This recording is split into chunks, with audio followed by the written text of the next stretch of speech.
Ayan, so kung pinagpalang umaga mga kapatid, kamusta po tayo? Ngayon po ay tag-ulan na, tapos na ang mainit na panahon. Ang problemahin naman po natin ngayon ay baha. No? At tulad po sa amin, baha ay sa kainta. Ito lang po ang problema natin at maalala natin itong flood control projects na ginawa. Ano? Pero anyways, ano man pong nangyari sa atin, tayo po ay may pagkakatiwala ng ating Panginoong Hesus ay may control sa lahat ng ito. Alam niya ang mga nangyayari sa ating bansa at higit sa lahat sa ating pong mga buhay. Kaya may kinalaman po dito ang ating pag-uusapan sa umagang ito. Pero kung maalala po natin na itong mga nakaraang pag-aaral ay kinalaki po natin ang subject na sufficiency of Christ. No? Kasapatan ni Kristo sa ating pong mga buhay higit sa lahat sa kaligtasan. Pero ngayon po, ang titingnan natin ngayon ay ito pong kasama nitong sufficiency of Christ. At ito po ang topic natin sa umagang ito, ang Christ supremacy. Kung maalala po rin natin, last week, nadaanan po ito ni Ketope sa tema ng Hebrews. Pero ang sinulatan po sa Book of Hebrews ay generally sa mga Hebreyong mananampalataya. Pero dito po, church ang sinusulatan at ang kukuha po tayo dito sa Colossians, sinulatan dito po para sa mga Colossae. No? Kaya ito po ang ating topic, Christ supremacy. Pero ano po ba pag sinabi natin supremacy or supreme? Sabi po dito, ito daw po yung may pinakamataas na otoridad. Ito yung may final say. No? At wala nang mas mataas pa sa kanya. Dito po naalala ko, kung naalala niyo po, yung palabas na Ang Probinsyano, no? Ni Coco Martin. Maalala niyo po yung character doon ni Lito Lapid. Ang pangalan niya po doon ay si Supremo. No? Nandito yung mga nakasubaybay. Si Supremo. Kaya po Supremo yung pangalan niya dahil siya po yung leader ng kanila pong grupo. No? Siya yung nagdidesisyon. Sa ibang bansa, tulad po ng North Korea at Iran, ang title po ng kanilang presidente ay Supreme Leader. Naging matulog po itong presidente ng Iran, ito pong si Supreme Leader Ayatollah Khamenei, hindi ako nagkakamali. At dito po sa North Korea na si Supreme Leader Kim Jong-un. Dito po sa atin dito masyado ginagamit. No? Ang gamit po natin ay President. Pero sa mga bansa, ito po yung may pinakamataas na authority, no? Sa bawat kabinete may mga Senate, no? May mga SK, pero ang pinakamataas po ng lahat ng 'yan ay walang iba kundi ang presidente. Sa paaralan, diyan po yung mga principal, no? Sa loob ng room, diyan po yung mga teachers. Sa opisina, sa kumpanya, diyan po yung mga CEO natin, mga manager, at sa bahay. No, sino po kaya ang supremo sa loob ng bahay? Si Mrs. po ba? May iba po sabi, no? Si Mrs. ang supremo. Pero po sa Bible, sabi ang leader dapat ang may authority. Walang iba kundi ang tatay. No? Hindi lang po lalaki kasi may anak pang lalaki. No? Yung tatay, no? Siya po yung may authority. Pero pinapakita lamang po nito na meron pong bawat sistema, no? May organisasyon sa bansa na kinikilala po nating may pinakamataas na authority. No? Pero po bilang mga mananampalataya, naniniwala po tayo na may mas mataas pa sa lahat ng yan. At iyan po ang ating topic sa umagang ito, Supremacy of Christ. Kaya kung iniisip po natin, yung boss po natin yung may hawak ng ating future, o di kaya sa gobyerno tayo didepende sa ating kalidad ng ating buhay, sa ekonomiya, o di kaya sa boto natin, para magdikta sa ating future, nagkakamali po tayo dyan. At mayroon pong final say, walang iba kundi ang ating pong Panginoong Hesus. And that is why, titignan po natin siya sa umagang ito, no, para pumunta tayo sa opisina as our, meron na pala ako, big boss. Yan. Sa ibang church, ginagamit din po itong term na big boss. Pero kaya po may number 1 dyan sa gitna, dahil hindi lang po siya basta boss, siya po ay karapat-dapat at maging una, sentro sa atin pong mga buhay. Sa trabaho po, kapag nautusan tayo ng mga manager natin, at may inutos si Big Boss, sino po ang dapat una nating sundin? Si Big Boss. Kahit pa nauna yung manager natin nagutos, pero kapag nagbaba ng utos sa iyo, no? Minanduan ka ni Big Boss, susunod tayo ngayon. Pero ngayon, sa umaga pong ito, ay wala po muna sa tao, but Christ is the only true Big Boss who deserves the first place in our lives. Sabi po sa ating text sa umagang ito, Colossians 1:15, si Kristo ang larawan ng di nakikitang Diyos at siya ang may kapangyarihan sa lahat ng nilikha. Bago po tayo patuloy tayo sumundan ng manalangin. Muli o Diyos, sa mga oras na ito, pangunahan niyo kami, Panginoon, sa pag-aaral ng mga salita. At makita, Panginoon, kung gaano kalaki Diyos ang meron kami. At higit sa lahat, ito pong aming sinampalatayanan, aming Panginoon Jesus, who is supreme. At siya, naniniwala kami, Panginoon, ang maghahari sa mga huling araw. Kaya sa mga susunod na oras, ikaw po ang siyang manguna sa amin. In Jesus' name, we pray. Amen. Pero bago po yan, ay titingnan po muna natin, ito pong isa sa mga pangunahing dahilan kung bakit itinuro ni Apostol Pablo, ito pong supremacy of Christ, ang pagiging dakila ng ating pong Panginoong Jesus. At ang kadahilanan po ay merong mga issue at maling katuroang pumapasok sa church ng Colossae, no? O di kaya dito sa mga taga-Colossians. At ang isa nga po dyan ay ang legalism, Gnosticism, at asceticism. Kung maalala niyo po, nadaanan din ito nung last week, no? Hindi ako nagkakamali. At ito pong isa po sa mga laman nito ay kailangan daw po natin ng higher knowledge o ibang spiritual level na kailangan bukod po sa ating Panginoong Jesus. At ang mga tinuturo po nito, sabi diyan, at itong mga katuruan ito ay nagpapababa kay Kristo at nagdadagdag ng ibang bagay bukod sa Kanya. Kaya po merong supremacy of Christ dahil may mga katuruan po, sabi diyan, na nagpapababa. No? Kaya po pag sinabing supreme, dito po pinanghawakan ng pagiging mataas ng ating Panginoong Jesus at nagdadagdag. Kaya po merong sufficiency of Christ. Kaya nga po dalawa ang tema dito sa Colossians and Hebrews, sufficiency and supremacy of Christ. Kaya po dito, magpo-focus muna tayo dito sa supremacy. No? Ito pong ating main topic. At dadaanan po natin ito pong mga talata na ginamit ni Apostol Pablo para patunayan at pagtibayin ito pong argumento patungkol sa pagiging kataas-taasan ng ating pong Panginoong Jesus. At una na nga po dyan is Christ above creation. At siya po ang creator. No? Iba po yung ginawa doon po sa gumawa. Magkaiba po yung nagluto ng adobo doon po sa adobo. No? Hindi po ingredients yung nagluto ng adobo, no? Hindi siya isa sa mga yon.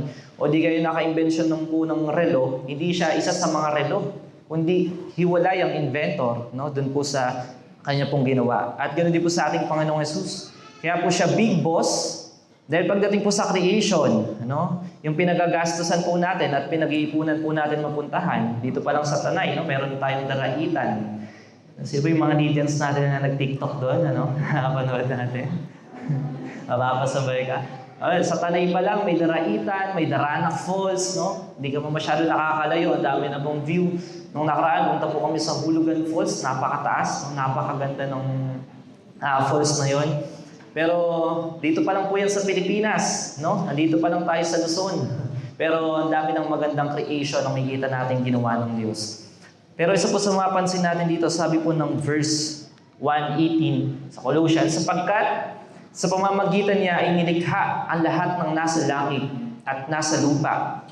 Nakikita man o hindi, pati ang mga espiritual na kapangyarihan, paghahari, pamamahala, at pamumuno. Ang lahat ay nilikha ng Diyos sa pamamagitan niya at para sa Kanya. Sabi po dyan, visible and invisible, nakikita at hindi nakikita, ito daw po ay nilikha ng Panginoong Jesus, no? Sa Kanya at para sa Kanya, sabi po dyan sa baba. Kaya po diniin ito ni Apostol Pablo dahil isa po sa mga pinanghawakan ng mga Gnostics pala, ano? Ang Gnosticism ay magkaiba daw po ang Diyos na gumawa ng mga bagay na nakikita ng mata natin at ibang Diyos din ang may gawa ng mga bagay na hindi natin nakikita.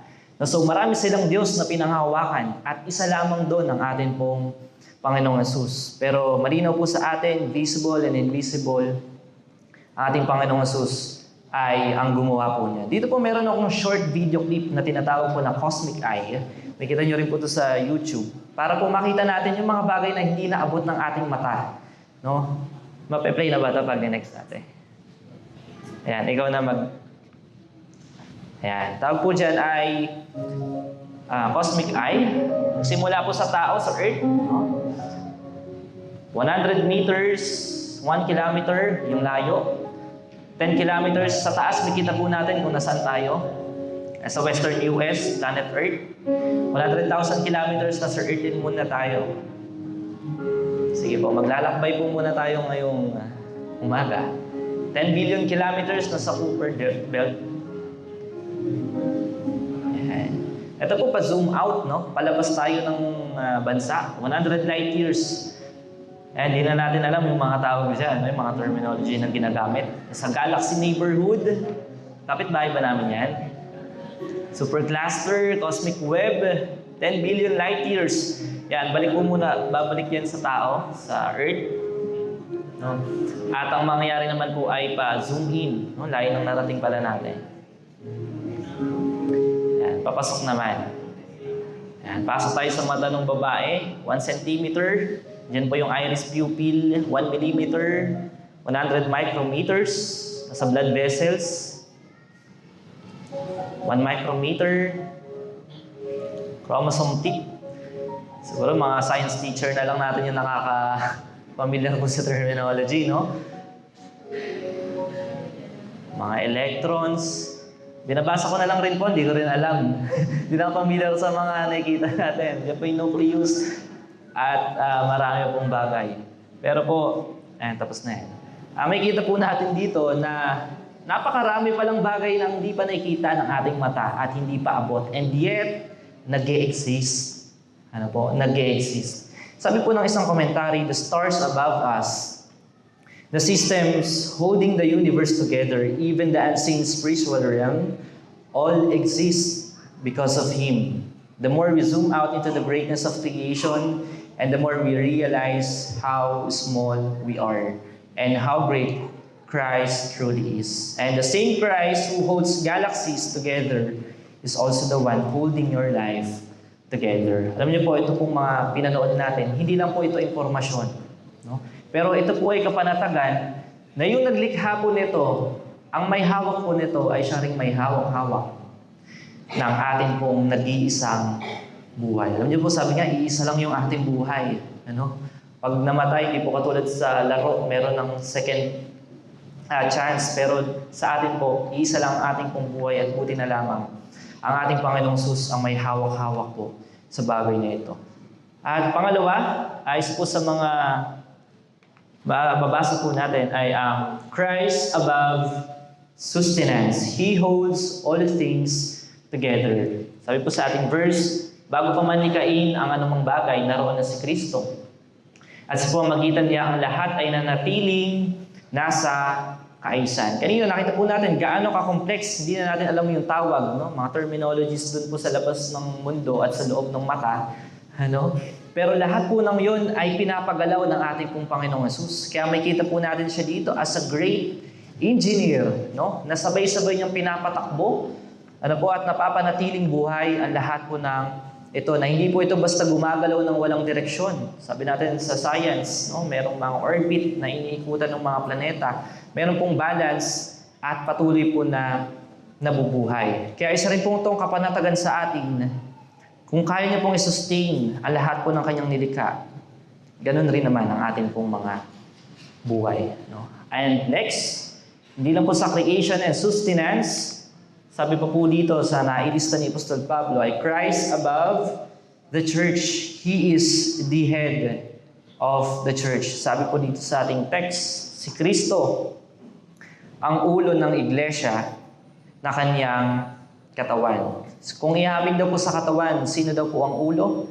Yan po ay walang iba kundi ang atin pong Panginoong Hesus. Ephesians 1:22, pinailalim ng Diyos sa paa ni Kristo ang lahat ng bagay at ginawa siyang ulo ng lahat para sa ikabubuti ng iglesia na siyang katawan niya. Ang iglesia ay ang kabuuan ni Kristo na siyang bumubuo sa lahat. Sabi po sa isang komentary kung paano ang physical daw na katawan ay umaasa sa ulo para sa direksyon sa buhay at paggana nito, ganoon din naman po ang ating church, ang iglesia.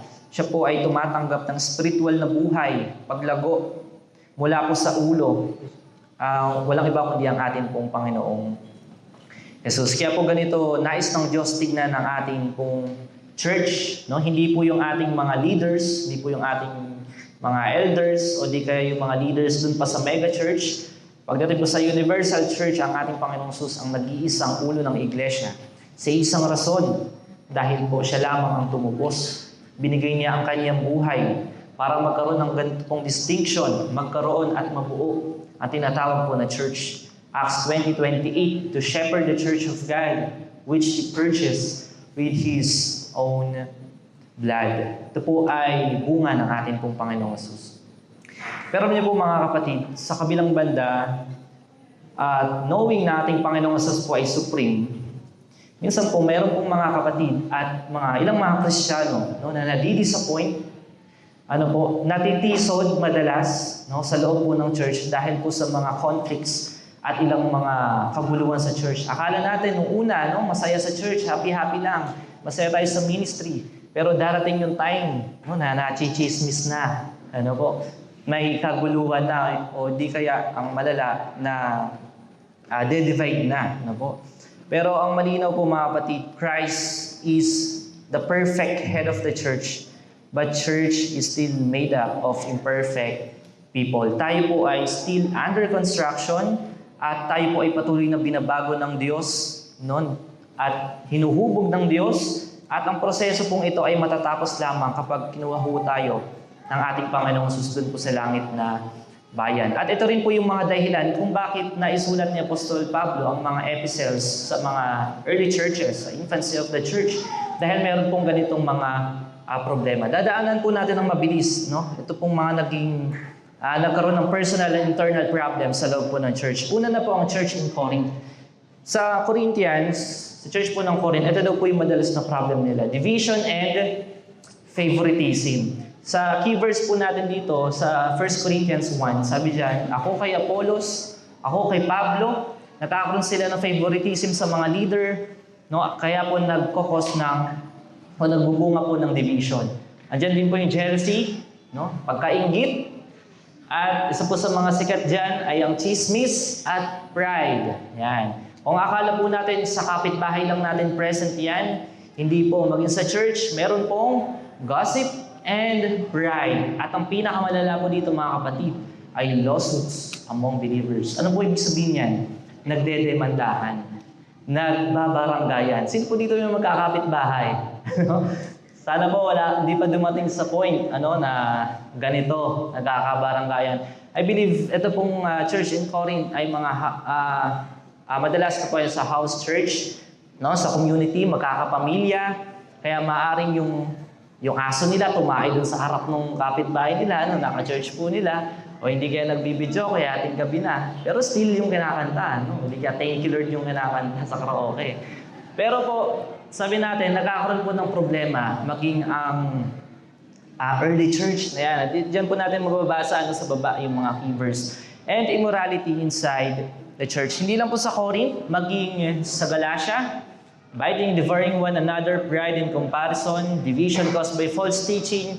Sabi po sa Galatians, huwag tayong maging mapagmataas, huwag nating galitin ang ating kapwa. Naalala ko po yung pulis na demanda, Yung lumabas po yung full video, pinoprovoke niya pala yung pulis, kaya siya inalog Kaya po sabi po dito, huwag nating galitin ang ating kapwa, lalo na po yung pulis.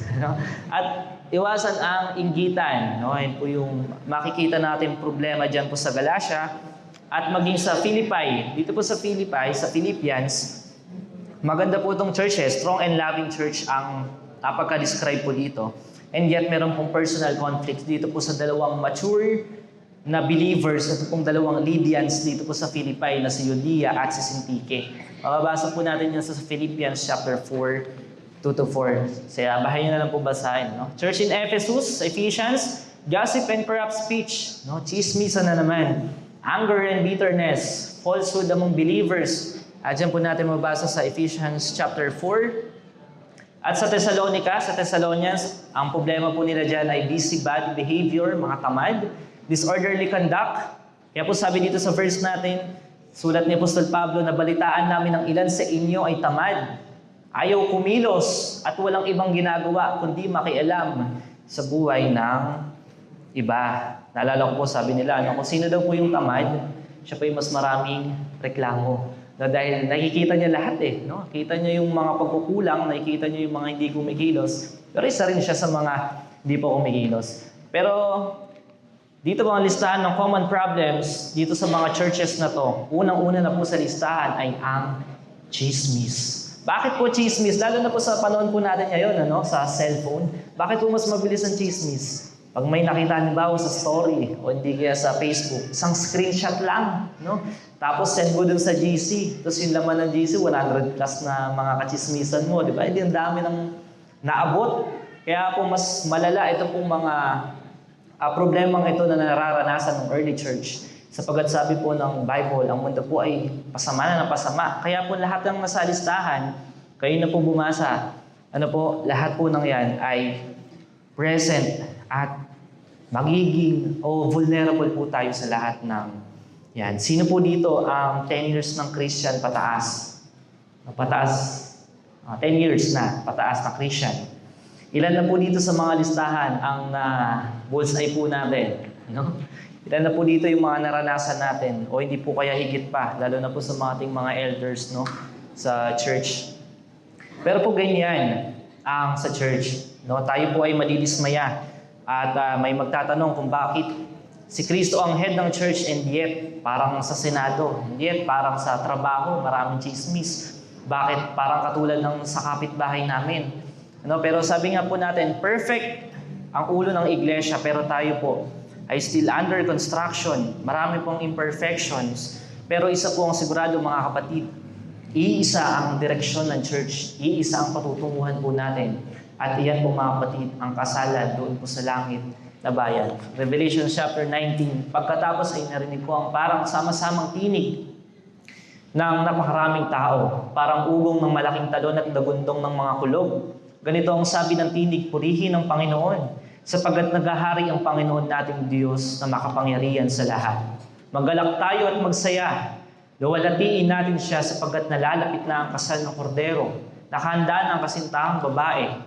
At sinabi sa akin ng anghel, isulat mo ito, mapalad ang mga inimbitahan sa handaan, sa kasal ng kordero. At sinabi pa niya, totoo, ang mga sinasabi ito ng Diyos. Kaya po mga kapatid, lahat ng kapintasan, kakulangan, at hindi magagandang bagay na nakikita po natin sa loob ng church, ito po ay matatapos. Ito po ay magkakaroon tayo ng perfect governance. Hindi po katulad sa politika dito po sa mundo, kundi ito po ay magkakaroon ng katapusan. Habang ang mundo ay nagsasuffer 7 years, tayo po ay nasa langit nagsaselebrate at ikinakakasal. And next po, mga kapatid, is Christ above death. Isa po sa mga kinakatakutan natin at may kapangyarihan sa ating pong mga buhay ay ang kamatayan. Maaari po nating malampasan ang hirap ng buhay. Mga sakit, failures at problema. Pero po ang kamatayan, iisa po ang ating kababagsakan dito. Sa kabaong. At kahit pa umaba ang ating pong mga buhay, mga kapatid, dito po sa mundo, dadating at dadatnan po tayo nito. Naalala ko po nung nag-aayos yung tita ko ng papeles at mga ID. Nakita ko po doon yung ID ng kapitbahay naming matanda, na member po nila, kaya nandun. Nakita ko. Alam ko po sila matanda na yun tagal nang nabubuhay sa mundo Na-curious po ako sa year. Alam po doon, Liwayway, tapos yung apelido. Tapos nakita ko po yung year. Ang year po ay 1954. Yan. Sa mga mabilis po sa math, ilang taon na po siya ngayon? Hindi po nagkakamali, 91 years old. Tama po ba? 91 years old. Sabi ko, wow, 91.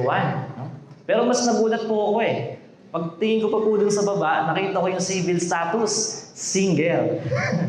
Sabi ko, parang hindi pala, okay.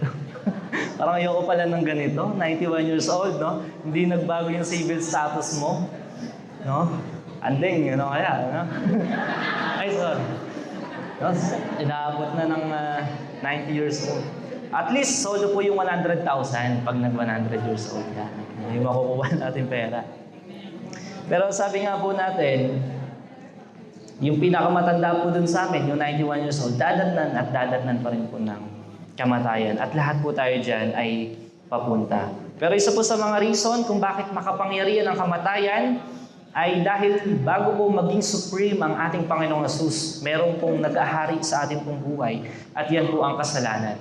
Sabi po sa Romans 5:17a, sa pamamagitan ng pagsuway ng isang tao, naghari ang kamatayan. Bago po ang supremacy of Christ, bago mamatay, bago mabuhay at mamatay ang ating pong Panginoong Hesus, ang naghahari po ay ang kasalanan, no? Sa pamamagitan ng kamatayan.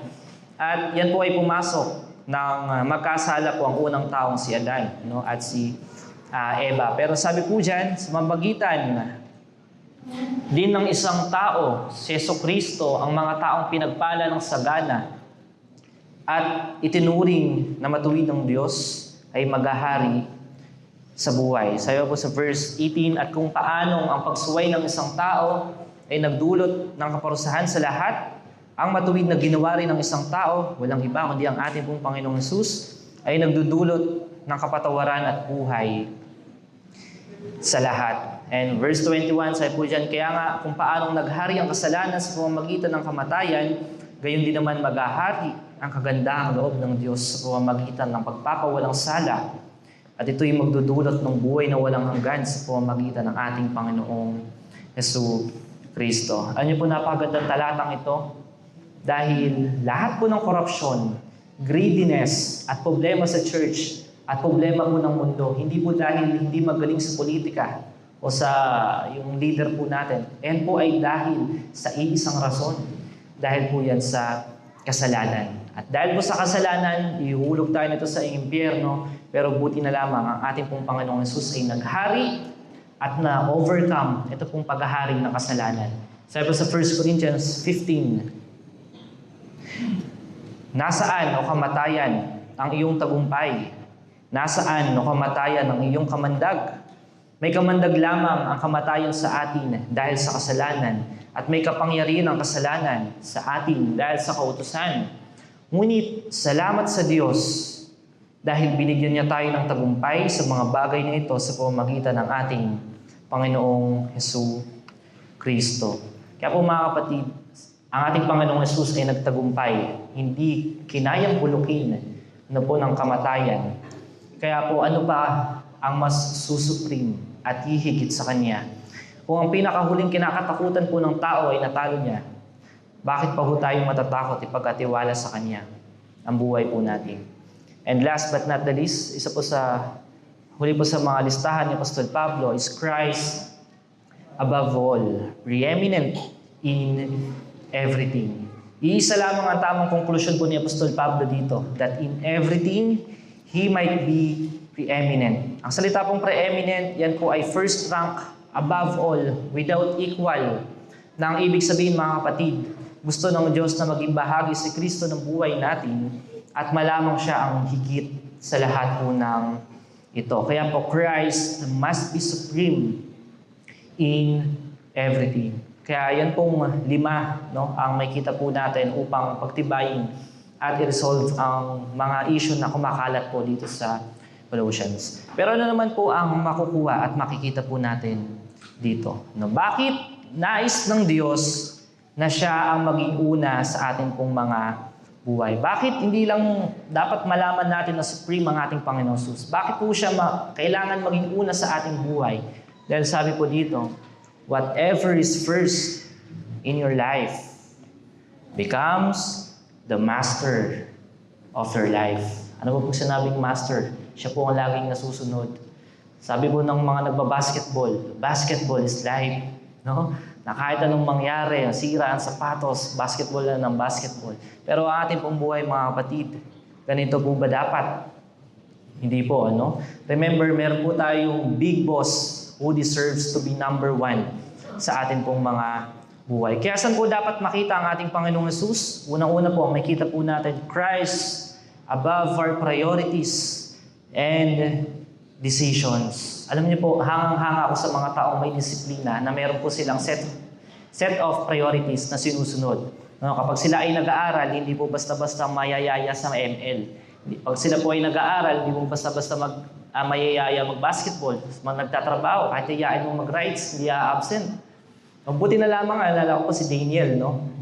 Nagkatubig. Habang nagtitake po ng let, kami po nagra-rides eh. Ewan ko, naiinggit siya eh. Sabi, pero naalala ko po, kung siya ay bumagsak doon, no? At sumama doon po sa amin sa rides, alam na kung sino pong sisisihin. No? Si Andeng. yung supremo po namin sa spearman po namin. No, pero praise God, ang kapatid na Daniel and si Laika no, ay nakapasa po sa let. Pero sabi po natin, nakakaanga yung mga tao pong merong mga priorities at may talagang fixed ang decision sa buhay. Ano? Pero sana po maging sa ating pong mga buhay ay nakikita po natin ang ating Panginoong Hesus dito po. Dito po meron akong illustration na ang tawag po ay the power of the first digit. Ito po ay may kinalaman sa basic math. Kaya yung mga accountant po natin dyan, pwede niyo po akong i-correct. No? Hindi ko alam kung tama ba itong gagawin ko. Pero sabi po dito, ay imagine your life as a number full of digits. Meron po ako ditong 999 na nakapula. Ano? At pwede po natin to i-label as our success, money, or achievements sa ating pong buhay. At pwede natin idagdagan yan. No? Yung 999, diba, nakapag-asawa ka ng maganda at naging maayos ang pamilya. Another 9, nagkaroon tayo ng magandang trabaho. Ano po? At maayos na buhay. No? Dagdagan pa natin ng 9. But, kahit gaano pa po, dagdagan natin ng 9. Ano po? Ang numbers na to. The problem is, it will always stay less than 1. Bakit po? The first digit is 0. Ano po? May value po ba yung 0.9999? Wala po. Sana wala. Sana tama po ako. No? Pero imagine this. Kung lalagyan po natin ito ng number 1. No? Yung pinakamalit na number na lang, ano? Na value sa mga numbers. Lagyan po natin ito ng 1. Ilan na po ngayon? Sige nga. Para di po malito, sinulat ko, no? 1,999,999 pesos and 99 centavos. Yan. Yung kanina pong 999 na wala pong halaga, na tinitignan natin as our achievements and possessions na na-achieve po natin. Kaya wala pong halaga yan dahil ang first digit ay 0. Pero dahil po nagkaroon ng 1, hindi po nilagay yung 1 kasunod ng 9 no? Ang ginawa po, nilagay yung 1 doon sa unahan. Ano po? At nagkaroon po ngayon ng halaga ang lahat ng ito. Sabi po dito, when Jesus is not first, everything we add to life, no matter how good, will never give it full value. Kahit gaano pa po tayo kahaba mag-aral, kahit ilang trabaho po ang idagdag pa natin, extra job, no? Side hustle, sideline. Habang nagtatrabaho, nag-move it, at iba pa. Kahit ilan pa po ang idagdag po natin, hanggat ang ating Panginoon Hesus ay hindi po una sa ating pong mga buhay, mga kapatid, magkakaroon po tayo ng problema sa lahat po ng iyan. Sabi po dito, sunod, it's not about how much we add to your life, but it is about who is in the first place. May kita po natin to sa Matthew 6:33, no? But seek first the kingdom of God and His righteousness. And all these things, ano po yung these things na yan, nasa taas po ng verse, basahin nyo na lang po sa bahay, yung mga basic needs, shall be added to you. Sabi po, seek first. At sino daw po ang magdadagdag? Ang ating pong Panginoong Hesus. Hindi po tayo. Tayo madalas, no, sarili nating sikap, no? Grind tayo ng grind, sabi natin. Ano, trabaho tayo ng trabaho. Pero, alam niyo po mga kapatid, pag inuna natin ang ating Panginoong Hesus sa mga bagay na ito, siya po ang magpupunan at siya po ang magdadagdag sa lahat po ng ito. Alam niyo po, sa pananaw ng mundo, kahit hindi mo unahin ang ating Panginoong Hesus, as long as mayroon kang kotse, no, nagsumma cum laude ka, ikaw po ay kahanga-hanga sa kanila. Pero sa mata po ng Diyos, kung hindi siya ang una at labas siya, hindi mo man siya in-include o naalala kung ikaw ay nagre-review, baka yan po ay mawalang halaga sa ating pong Panginoong Jesus. Pero alam niyo po, ang pinaka-big idea as placing Jesus as number 1 sa ating pong mga buhay, hindi po ibig sabihin na number 1 si Jesus sa akin ay hindi na ako magtatrabaho, hindi na ako mag-aaral. But placing Jesus as number 1, sabi po dyan, when Jesus becomes number 1, every part of our life begins to revolve, umiikot, saan daw po? Around His will, around His purpose, and around His glory. Ang direksyon po ngayon ng trabaho natin, ang direksyon kung paano tayo magdidesisyon sa ating pong pag-aaral ay nakadepende sa ating pong Panginoong Jesus. Ang idea po ay nagre-revolve, umiikot. Umiikot ang ating pong mga ginagawa sa ating Panginoong Jesus. Kaya po, parang sa office, siya po ay nasa loob ng office, binabantayan yung ating pong mga desisyon, kung tatanggap ba tayo ng may pasok ng linggo sa school, kung mangongopya ba tayo.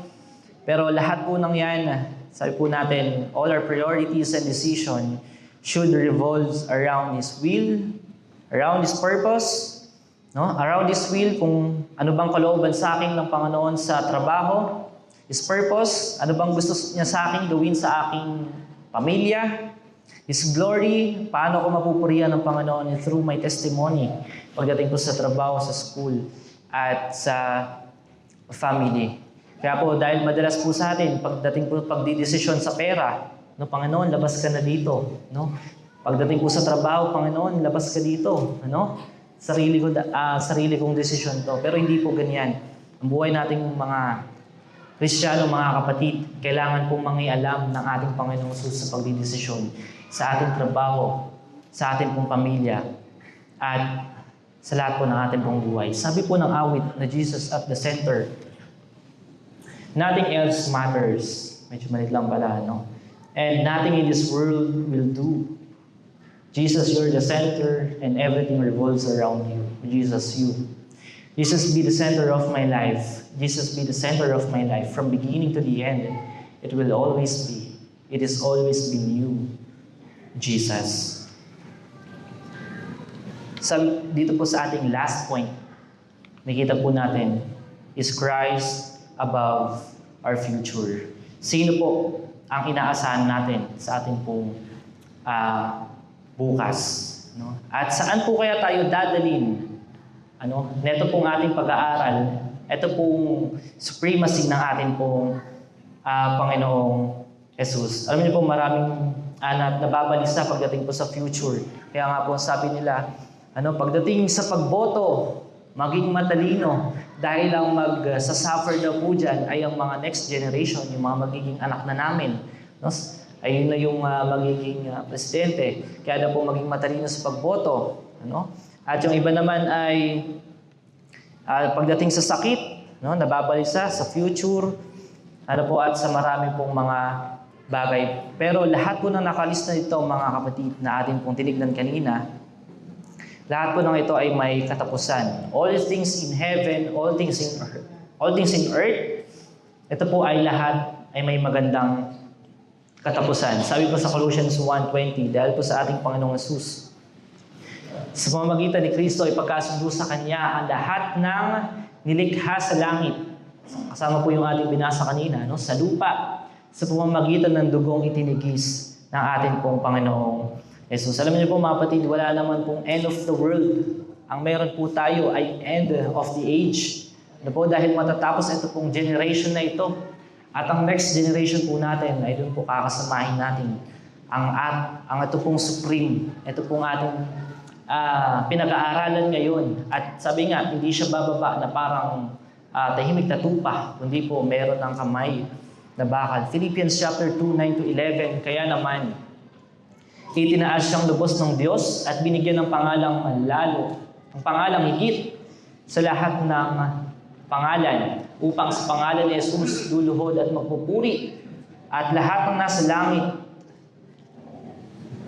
at nasa ilalim ng lupa, at ipapahayag ng lahat na si Jesucristo ang Panginoon sa ikapupuri ng Diyos Ama. Mga kapatid, lumuluhod na po ba? Ito pong binabasa natin, lumuluhod na po ba lahat po ng nilalang sa mundo? Hindi pa, no? Iba nga po, tumatanggi pa. Pero po darating ang time, darating ang panahon na lahat ng ito ay mangyayari.